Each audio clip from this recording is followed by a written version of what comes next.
The night my mother slid a folder across the kitchen table and told me to sign it, she didn't even look up from her phone.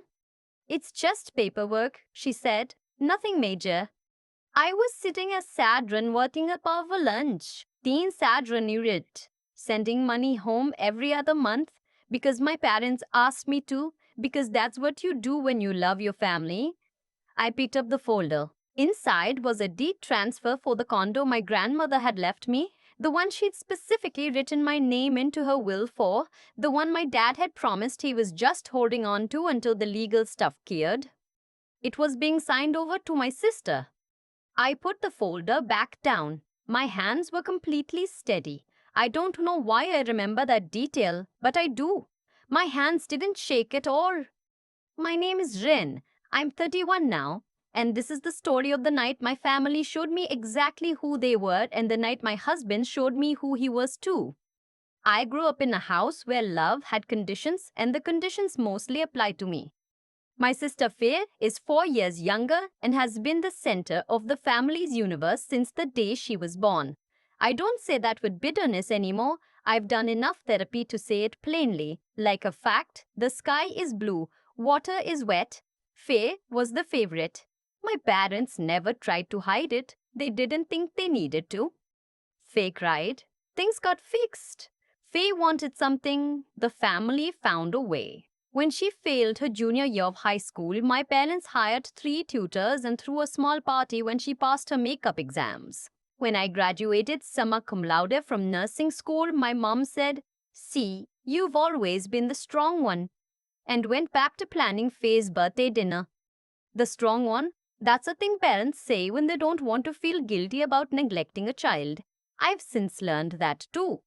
My grandmother was different. Gran saw me. She used to call me her quiet firecracker, which made no sense but felt like everything. She lived 40 minutes away, and when I was a teenager, I'd drive out there on weekends and we'd sit on her back porch and she'd tell me about her life, her mistakes, her marriages, the years she spent working 2 jobs to save enough to buy that little condo outright. She was proud of it. 4 rooms, second floor, good natural light. She'd paid cash for it in 1987. When she was diagnosed with early-stage Parkinson's, she updated her will. She called me herself to tell me, "I'm leaving you the condo," she said. "I want you to have a place that's yours, that no one can take." She died when I was 24. The probate process took about a year and a half longer than expected because of a dispute over some of her personal accounts that my uncle kicked up. During that time, my dad told me he'd been named executor of her estate and that he'd handle everything. He said to trust him. He said it would be simpler if he managed the property in the interim, kept up with the HOA payments, made sure nothing lapsed. I trusted him. I was sitting at work eating a sad granola for lunch. I trusted him. I met my husband Cole at the hospital where I worked. He was there visiting his dad after a minor surgery, and he got turned around on the way back from the cafeteria and ended up at the nurse's station, asking how to find the cardiac unit. I gave him directions. He said thank you. He came back 20 minutes later with a coffee for me from the vending machine, the terrible kind in a little paper cup, and said, "I figured that was the least I could do." That was it. That's how it started. Cole is quiet in the way that actually means something. Not checked out quiet, not avoidant quiet. He pays attention, he remembers things. When I mentioned offhand, 3 weeks into dating, that I hated the sound of TV noise when I was trying to sleep, he never turned the TV on again after 10. He didn't announce it, he just stopped doing it. We dated for 2 years before he proposed. He didn't make a production of it, no flash mob, no restaurant scene. We were hiking near the Delaware Water Gap on a Saturday in October, and he stopped on a ridge overlooking the valley and pulled a small box out of his jacket pocket. The ring was simple, a solitaire with a thin band. He'd picked it himself. "I've been carrying this for 6 weeks, he said. I kept waiting for the right moment, but I think I just needed to accept that any moment with you is the right one. I said yes before he finished the sentence. I should tell you something about Cole that my family didn't know for a long time because I hadn't told them. He's an engineer by training, but about 4 years before we met, he'd co founded a logistics software company with two former colleagues. The company had grown quietly but substantially. He didn't talk about it much, not out of secrecy, just because it wasn't how he defined himself. He drove a 7-year-old Subaru. He brought lunch from home. He wore the same 3 fleece pullovers on rotation all winter. I knew, of course, but I hadn't made a point of announcing it to my family because Cole asked me not to early on. I want people to know me before they know that, he'd said, especially your family. He'd met them twice by the time we got engaged. He'd been polite, warm, attentive. My mom had asked what he did for work, and he said software, and she'd nodded and moved on. My dad had asked if it was stable, and Cole had said yes, and that was the end of it. My sister had been friendly with him in a way that sat slightly wrong with me. A little too much eye contact, a little too much hair touching. But I'd told myself I was imagining things. I was imagining things. The engagement dinner was my mother's idea. We need to celebrate, she said over the phone. We'll do it at home. Just family. I said that sounded nice. I thought it would be fine. I thought, and I know how this sounds now, I thought maybe this was the beginning of something different. Maybe getting engaged would shift something. Maybe I was about to become real to them. The condo situation had been sitting at the back of my mind for almost 2 years by then. Every time I'd brought it up, my dad had given me a version of the same answer. The paperwork was still being processed. There was a holdover issue with the county clerk. The HOA had flagged something minor. I'd started to feel uneasy, but I couldn't quite name it. I had a full-time job. I was planning a wedding. I told myself to be patient. 2 days before the engagement dinner, I got a call from a real estate attorney I'd never heard of. She said she'd been retained by my parents regarding a property transfer and needed to confirm my mailing address. I asked what property transfer. She paused. The condominium unit on Calloway Street. The transfer to your sister. I sat in my car in the hospital parking garage for about 15 minutes after I hung up. I didn't cry. I just sat there very still and tried to arrange the information into something that made sense. Then I called Cole. He listened to the whole thing without interrupting. When I finished, he said, "Okay, let me know what you want to do." That was it. Not, "I'll fix it," or "let me call someone." Just, "let me know what you want to do." Like he knew it was mine to decide. I said, "I want to go to the dinner." The night of the dinner, my parents' house smelled like pot roast and something artificially floral, the plug-in air fresheners my mom bought in bulk. The tables were set nicely. There were candles. My mom had made the salad she always made for special occasions, the one with the candied pecans. Faye was already there when we arrived. She was wearing a silk top I was fairly certain I'd seen in a boutique near my apartment for $200, and she hugged me first, which she almost never did. She smelled expensive. "I'm so happy for you guys," she said, pulling back to look at me, then Cole. She held his gaze a beat too long. "Seriously, so happy." Cole smiled pleasantly and put his hand on my back. We sat down. My dad poured wine. The conversation stayed easy for a while. Wedding talk mostly. My mom had opinions about venues. My dad said something about how quickly the year had gone by. I let it happen around me. Watching, waiting. Cole set his phone on the table when we sat down. He always does that. Old habit from years of client calls, just keeping it visible in case something comes in. I'd never thought anything of it. That night, I noticed Faye's eyes drop to it twice in the first 20 minutes. Around the time my mom brought out the pot roast, my dad cleared his throat. "There's actually something we wanted to talk to you about," he said, "before things get too far along with the wedding planning." I put my fork down. "We've been thinking about the condo situation," he said, "and we both think that the right move is to transfer the property to Faye." He said it calmly. He said it the way you'd say we're thinking of repainting the guest room. "She needs a stable place to land right now," my mom added. "You know she's been struggling." She's been struggling, I repeated, with the job stuff. And you know how she gets when she's stressed. Faye, to her credit, looked at her plate. Or maybe not to her credit. Maybe she just didn't want to meet my eyes. That condo is mine, I said. Gran left it to me. It's in her will. My dad nodded, patient, like he'd expected this. We know that, but Gran would have wanted us to make good decisions for the family. She always said the family comes first. She called me specifically to tell me she was leaving it to me. I said she wanted me to have a place that no one could take. Ren. My mother's voice had gone to that particular register, the one she used when she wanted me to stop making things uncomfortable.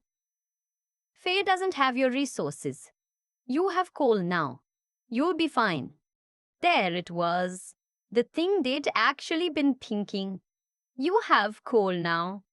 I hadn't even told them what Cole did, not specifically.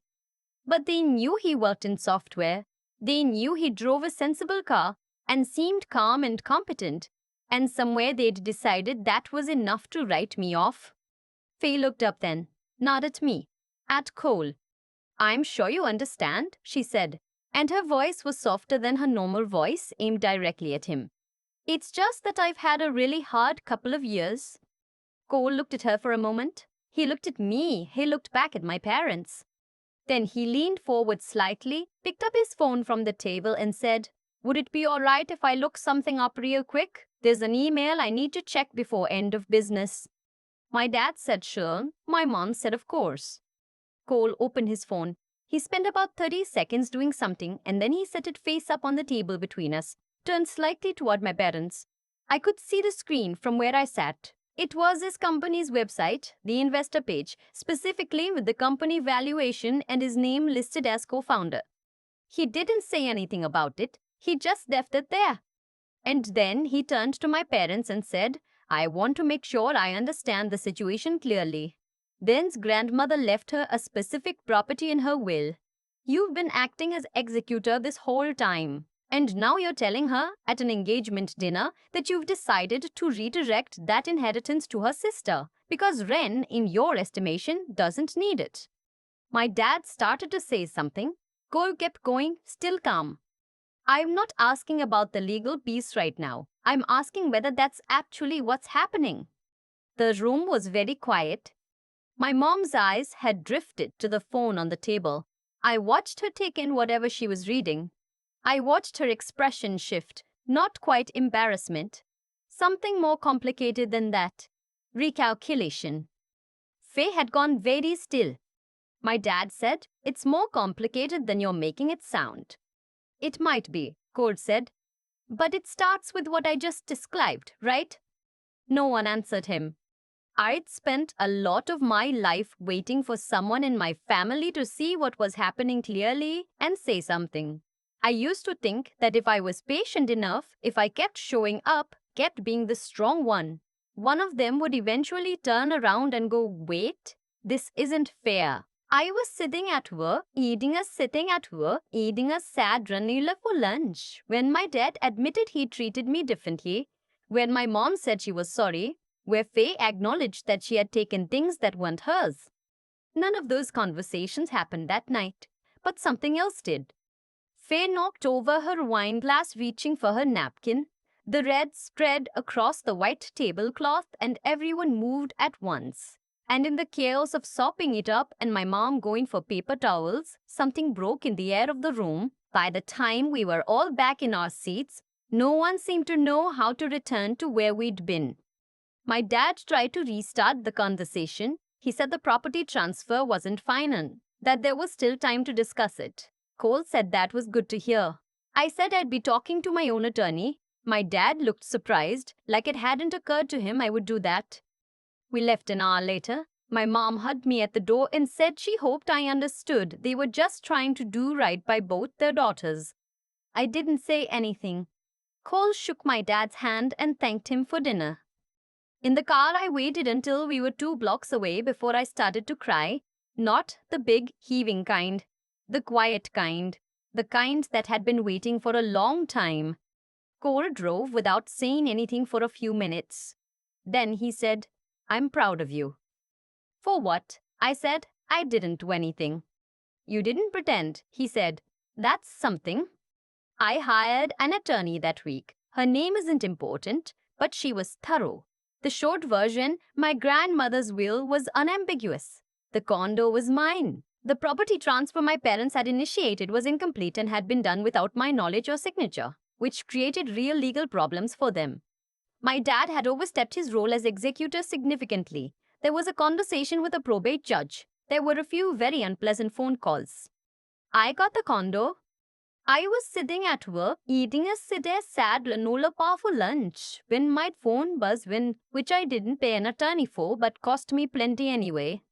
The months after the dinner were strange and uncomfortable. My parents went through a phase where they acted hurt, like I was the one who'd done something wrong by refusing to hand over my inheritance quietly. My mom called a few times with versions of, I just want you to understand our perspective. I listened the first 2 times. After that, I let it go to voicemail. Faye called once. She said she hadn't known about the transfer, that she'd only found out recently. I don't know if that's true. I've turned it over a lot and I honestly don't know. What I do know is that she didn't call my parents to say it was wrong. She didn't offer to decline it. She just told me she hadn't known and then waited, and when I didn't respond the way she wanted, she cried a little and said she guessed I'd always resented her. I told her I didn't resent her. I told her I was just done pretending things were fine when they weren't. She said that wasn't fair.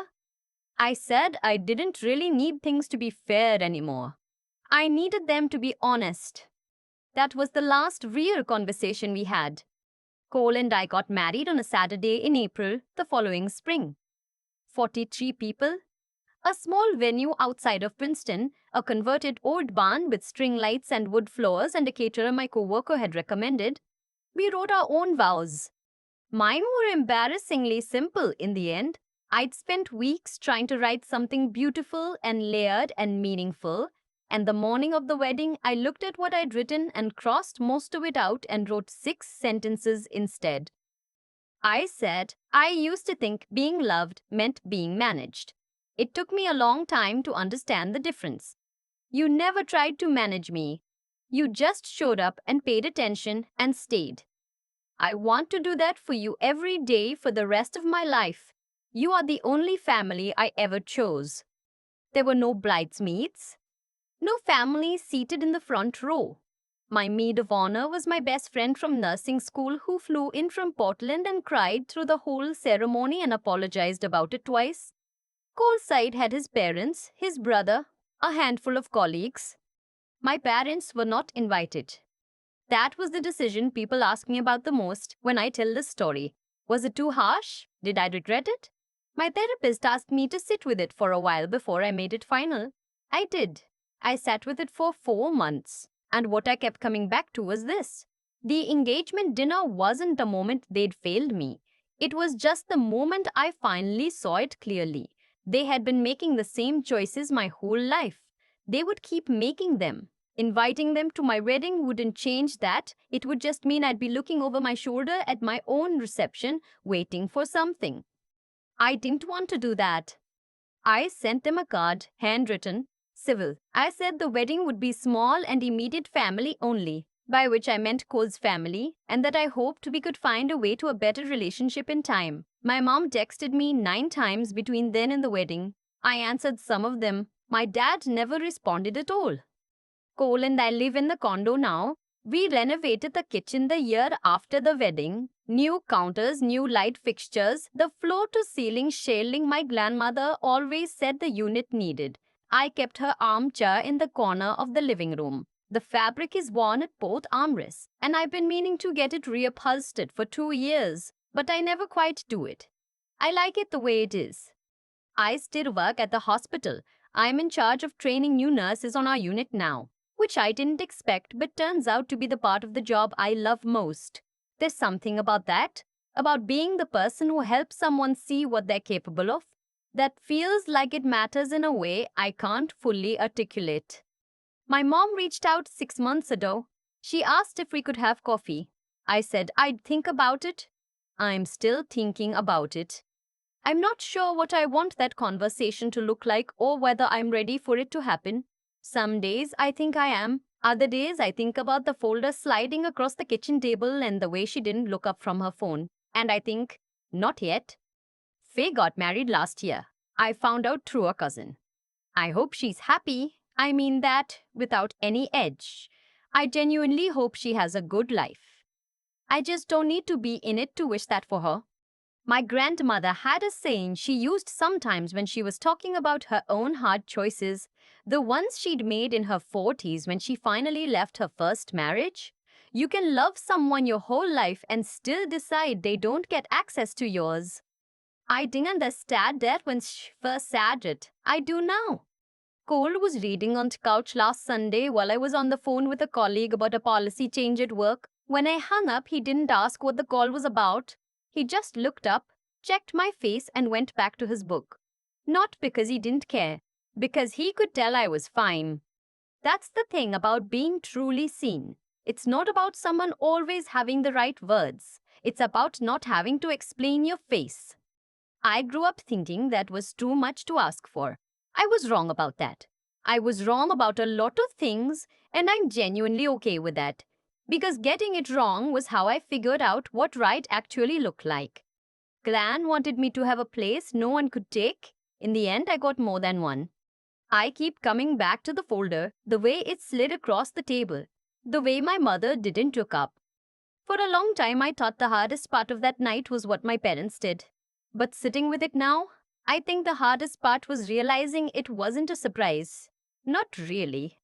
I had just spent years talking myself out of what I already knew. That's the thing about being the strong one in a family. You get so used to carrying things quietly that you start mistaking endurance for acceptance.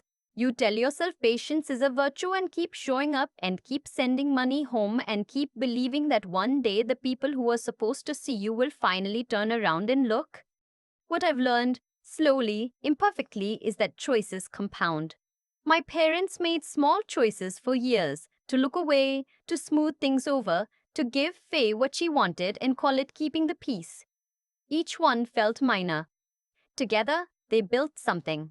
And the thing they built was a version of our family where my grandmother's specific written deliberate wish for me could be slid across a table like a formality.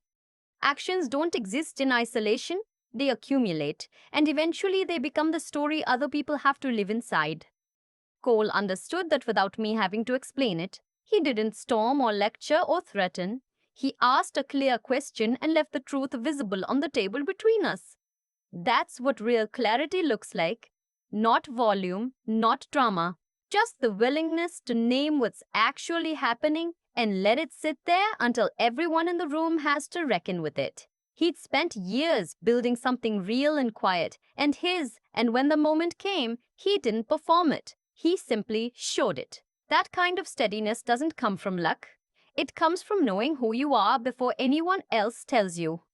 I think about Gran a lot.